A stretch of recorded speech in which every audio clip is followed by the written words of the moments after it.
7 ஏக்கருங்க sir இது. 7 ஏக்கருங்க. 7 acre.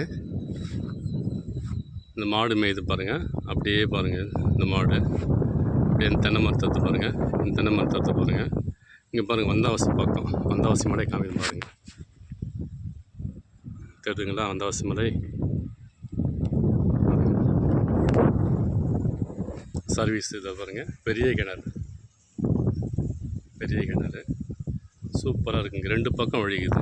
So ஊருக்குள்ளே வந்து வரலாம் இல்லை தார் ரோடு வரலாம் 2 வழி இருக்குங்க. சூப்பராக இருக்குங்க. வந்தவாசல் 4-5 கிலோமீட்டர் தாங்க. அழகாக இருக்குங்க இடம். நஞ்சை தான் நஞ்சைன்னு சொல்ல மாட்டாங்க. நல்லா புஞ்சயமாக இருக்குது பாருங்கள். 7 ஏக்கர் சூப்பராக இருக்குது பாருங்கள். மண்ணு பாருங்கள். அழகாக இருக்குது பாருங்கள்.